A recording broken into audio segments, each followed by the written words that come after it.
नमस्कार। नमन का नमन स्वीकार करें, आज के सेशन की शुरुआत करें। देखिए, आज मैं लेके आया हूं आपको जो सबसे प्रॉब्लम करता है मैनेजर कमीशन। ऐसा बहुत बड़ा प्रॉब्लम नहीं है, पर क्या होता है जैसे ही कुछ नई टर्मिनोलॉजी आती है, कुछ इफ एंड बट्स उसमें सेंटेंस में लिखे आते हैं तो कैलकुलेशन करने में थोड़ा सा ध्यान देना पड़ता है। तो एक सम आप लोगों के लिए डिज़ाइन किया है और सम कोई बहुत बड़ा ऐसा कोई खास सम तो नहीं है, पर उसके पीछे कॉन्सेप्ट क्या है उस पर अपन ज़रा ज़्यादा फोकस करेंगे। पहले एक सम देख लें। लाइट पड़ रही होगी, हो सकता है रात को वीडियो बना रहा हूँ तो मैं बोलते जा रहा हूँ, ध्यान रखना। बहुत नॉर्मल से सवाल लिखा है। एक पार्टनर है ए और बी, तो उनकी कैपिटल दी है मेरी 50,000 और 30,000। उस पर आईओसी जो है वो 6% का इंटरेस्ट, जो इंटरेस्ट कैपिटल है वो लगा हुआ है। सैलरी बी को है 2500 पर एनम। आप चाहें तो एक जगह अगर देखने में दिक्कत हो तो नोट कर लें। और एक रिक्वेस्ट ये है कि मोबाइल की जब आप पढ़ने बैठते हैं, अगर आपके पास लैपटॉप है या डेस्कटॉप है तो बहुत अच्छा है, उसमें स्क्रीन वाइडर मिल जाएगा। हेडफोन लगा के सुन लेंगे तो और अच्छा रहेगा। सैलरी दी है बी की, यहाँ बस इतना ही सम है और कुछ नहीं। प्रॉफिट दिया है, profit before the interest on capital, before interest on capital, but after charging salary. मतलब यही हुआ, सैलरी ऑलरेडी डेबिट कर चुके हैं, तो प्रॉफिट कितना गिवन है 12,500 है। बिफोर इंटरेस्ट आफ्टर सैलरी, तो सैलरी लेस होने के बाद ही ये प्रॉफिट ऑब्वियस आया होगा। चलिए, मैनेजर कमीशन के बारे में क्या बोलता है। Provision of 5% of profits is to be made in respect of the managers commission. जो प्रॉफिट है फर्म का, उसका बोलता है हम प्रॉफिट का 5% लेंगे। कौन लेगा? Manager commission. मैनेजर का जो कमीशन है तो एक्सपेंडिचर फर्म के लिए। अब वो एक्सपेंडिचर कैसा है, लास्ट टाइम वीडियो भी आप अगर देखे होंगे तो उस पर भी ध्यान दिया होगा। मैं कई बार बताता हूँ ये बातें, बार बार बताना चाहता हूँ ताकि आपके माइंड में बिल्कुल सेट हो जाए। एक्सपेंडिचर फर्म के लिए है बट एज अ चार्ज है, और दूसरा एक्सपेंडिचर अगर मैं यहाँ पर मैनेजर की जगह पार्टनर की सैलरी है इसकी बात करूँ, वो भी एक्सपेंडिचर है but as a appropriation. As a appropriation मतलब अगर प्रॉफिट होगा तो भाई साहब को सैलरी देंगे बी को, और नहीं होगा तो नहीं देंगे। बट मैनेजर कमीशन बोलता है भाई साहब ये एज अ चार्ज है। अब अगर एज अ चार्ज की बात करते हैं, मतलब कंपल्सरी विल हैव टू पे, इसका मतलब उस एंट्री को लिखना कायदे से कहाँ चाहिए, प्रॉफिट एंड लॉस अकाउंट के डेबिट साइड।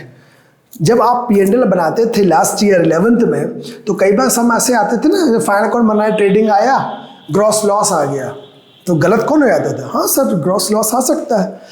या नेट प्रॉफिट बना रहे हो, देखा सर ये तो डेबिट ज़्यादा और नेट लॉस आ गया, तो आ सकता है, कैपिटल से माइनस कर लेते थे, है ना। बट P&L अप्रोप्रिएशन बना रहे हैं तो ये एक्सपेंडिचर जो पार्टनर्स के, अगर प्रॉफिट होगा तो बटेगा, पर पार्टनर के अलावा जो खर्च है तो बिल्कुल आ सकता है। मतलब एज अ चार्ज है, आपको पे करना ही पड़ेगा। तो इसकी एंट्री, मैनेजर कमीशन की एंट्री होना कहाँ चाहिए? नंबर 1 2 3 मैंने 3 पार्ट बना दिए देखने के लिए अच्छे समझ में आ जाए। नंबर 1 है P&L account, profit and loss account. होना ये चाहिए जो हमारा प्रॉफिट गिवन है 12,500, उसमें आफ्टर चार्जिंग बोल रहा था, ये कहाँ गया, ये आफ्टर चार्जिंग बोल रहा था। इसका मतलब है कि ये सैलरी लेस होने के बाद प्रॉफिट आया, तो इसको हमने क्या किया, एड बैक। अब आप पूछोगे सर एड बैक क्यों किया, जरूरत क्या थी? जरूरत थी, अगर मैं एड बैक नहीं करता तो फर्म का रियल प्रॉफिट कितना था पार्टनर की सैलरी के देने के पहले। क्यों? इसलिए क्योंकि मैनेजर से क्या बात हुई थी आपकी, सब मैं प्रॉफिट का 5% लूंगा। आपने तो पार्टनर के खर्चे भी लेस कर दिए साला, और हमारा खर्चे लेस हो गया तो क्या होगा, प्रॉफिट कम हुआ, उस कम प्रॉफिट पे कमीशन दोगे क्या? पार्टनर की सैलरी फैलरी खर्च मत करो सर, मतलब डेबिट मत करो, उसके पहले का बताओ रियल प्रॉफिट क्या हुआ।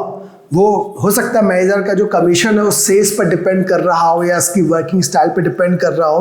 तो पार्टनर की सैलरी तो आप सर P&L अप्रोप्रिएशन में लिखा करो, हमारे P&L से डेबिट क्यों करवा देते हो? इसलिए अगर करवा दोगे तो हमारा प्रॉफिट कम आएगा तो कमीशन कम आएगा। तो क्या करने तरीका है भाई, ठीक है हम इस काम करते हैं, वर्किंग करने के लिए इसको एड बैक कर लेते हैं। एड बैक कर लिया, इसका मतलब हमने सैलरी नहीं दी, ये मान के चले, तो प्रॉफिट कितना होता 15, और 15 होता है तो 15,000 का 5%, 750। कई बार ये होता है कि लोग क्या करते हैं, इसकी एंट्री आफ्टर चार्जिंग है, मैंने क्लास में भी आपको बताया, दोनों ऑप्शन भी बताए हैं। कई बार ये होता है मेजर कमीशन का मैंने सेपरेट वीडियो इसलिए प्लानिंग किया था कि कंफ्यूजन ना हो, मेरे को समझाने का मौका मिले, आपको समझने का मौका मिले। मेजर कमीशन में क्या होता है, जो प्रॉफिट है, किस प्रॉफिट पे कमीशन बोला, वो लैंग्वेज बहुत इंपॉर्टेंट है। इसलिए यहां पर मैंने एक सब डिजाइन करवाया कि इसको एड बैक करके रियल प्रॉफिट पे कमीशन निकाल लो। नहीं तो गलती से आप 12,500 पे निकाल देते, गलत हो जाता, और एक गलत पूरा। चले, तो P&L अकाउंट बनाना क्यों पड़ा, क्योंकि ये पार्टनर की नहीं फर्म के एक्सपेंडिचर थे, एज अ चार्ज थे, राइट। अब रियल प्रॉफिट जो बट सकता है अपॉर्चमेंट अप्रोप्रिएशन में, वो कितना है 14,250। This is for partners only. अब जाओ खेलो कूदो, जो करना करो। चलो भाई, सेकंड में आते हैं, P&L अप्रोप्रिएशन। P&L अप्रोप्रिएशन में आया यहाँ वाला प्रॉफिट 14,250। इसमें से जो IOC देना था, ये 50,000 और 30,000 जो तुम्हारी कैपिटल थी, तो इसका 6% निकाला, 6 5 30 और 3 6 180, वही आ गया हमारा 3,000 और 1,800। अब यहाँ पे सैलरी क्यों लिखी, लॉजिक एड बैक कर चुके हैं तब तो लिखना ही पड़ेगी, और एप्रोप्रिएशन में लेस करके प्रॉफिट आया, रेशो 3:2 में बांट दिया, कहानी खत्म है, कुछ खास स्पेशल नहीं। नंबर 3 पे आ जाए, कैपिटल दी है, IOC जो डेबिट था वो क्रेडिट, सैलरी B को मैंने डाल दिया, प्रॉफिट शेयर आया, इनकी कैपिटल आ गई, कहानी खत्म। तो सिर्फ और सिर्फ बताने का मेरा एक पर्पस था कि P&L में मेजर कमीशन फर्म का एक्सपेंडिचर और एज अ चार्ज होगा। ये बहुत इंपॉर्टेंट है, कॉन्सेप्ट मालूम होना चाहिए, ऐसा क्यों कर रहे हैं, ओके। इसके अलावा 2 मिनट का आप ब्रेक ले, और मैं आपको एक छोटी सी सम नहीं बता रहा हूं, छोटी सी वर्किंग बता दे रहा हूं। कई बार बच्चे उलझ जाते हैं। आपने अगर नोट नहीं किया हो सॉल्यूशन, थोड़ा सा बैक जाओ, हमको करो पॉज। पूरी दुनिया आप लोगों के हाथों में है, जब चलाना चाहो चलाओगे, फास्ट फॉरवर्ड करना चाहोगे फास्ट फॉरवर्ड, बैक करना चाहोगे तो हमको बैक कर सकते हैं, और पॉज करना चाहो तो पॉज कर सकते हो। नोट डाउन किया कर लो और अपने रजिस्टर में मेंटेन करना चालू करो। सुनो, मेजर कमीशन में नॉर्मली और क्या आ सकता है, ऐसा लिखा रहेगा कि प्रॉफिट एंड लॉस अकाउंट का बैलेंस है ना कुछ 25,000 है, खूब सारी एडजस्टमेंट दी है, IOC दिया है, सैलरी दिया है, बोनस दिया है, कमीशन समथिंग समथिंग कुछ, और मेजर बोलता है मैं 5% लूँगा कमीशन। एक नॉर्मल सवाल आते हैं, जो स्पेशल था वो तो बता दिया। अब मेजर कमीशन बोल रहा है, क्या बोल रहा है कि मैं 5% कमीशन लूँगा किस पर, on after charging all adjustments before commission. कौन सा कमीशन, मैनेजर, सॉरी 25,000 प्रॉफिट था, बोलता है मैं उस प्रॉफिट पे लूंगा आफ्टर चार्जिंग ऑल, मतलब ये सब बस कर दो, मतलब इस प्रॉफिट से IOC इंटरेस्ट कैपिटल दे दो, आप पार्टनर की सैलरी दे दो, बोनस दे दो, कमीशन सब जो बचा, एग्जांपल के तौर पे लेस करके 12,000 बचा। सवाल मिल जाएंगे आपको, बहुत आसान टाइप के सवाल। ये लेस करके जो बचे उसमें दे दो 5%, ठीक है, दे देते, ठीक है, जो लेस किया after charging but before commission, ठीक है, कमीशन निकाला, तो यहाँ मैंने क्या चार्ज किया 5 डिवाइड बाय 100, आंसर आ गया, उससे कमीशन कितना होगा 600, ठीक है।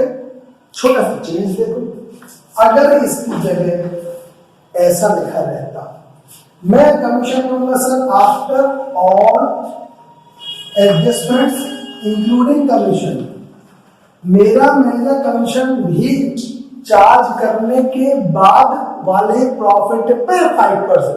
अभी कैसे करेंगे देखो, 25,000 में से ब्ला ब्ला खर्चे कर चुके हो, 12,000 बच चुका। बोलता है मेरा कमीशन भी लेस कर दो, उस पर जो बचेगा बैलेंस उस पर लूंगा 5%। पॉसिबल नहीं है ना। इसका मतलब जब भी ऐसा लिखा आए तो ये समझ लीजिए ये जो कमीशन है ये अमाउंट इसमें इंक्लूड है। तो 5 डिवाइड बाय 105 कर लो। 10 है तो 10 डिवाइड बाय 110 कर लो। मतलब जब कमीशन इंक्लूडेड दिख जाए कि ऐसी बैलेंस में होगा, कैसे लेस करेंगे आफ्टर चार्जिंग, तो ऐसी कंडीशन में आप रेट प्लस करके निकाल लीजिए, सवाल खत्म हो जाएगा। और अगर ऐसा बिफोर कमीशन है तो टेंशन नहीं, डिवाइड बाय 100। तो बिफोर में डिवाइड बाय 100 और आफ्टर चार्जिंग में रेट प्लस 100। बहुत आसान सम से मैनेजर कमीशन 2-4 मिलेंगे आपको, उसको सॉल्व कर लीजिए। जो मैंने पहला एग्जांपल दिया कॉन्सेप्चुअल बहुत इंपॉर्टेंट था, इसलिए मैंने सम डिजाइन किया। एनीथिंग एल्स इससे रिलेटेड कुछ भी आपको क्यूरीज हो तो आप जरूर कमेंट बॉक्स में मुझको देखिए। Thank you very much, bye bye.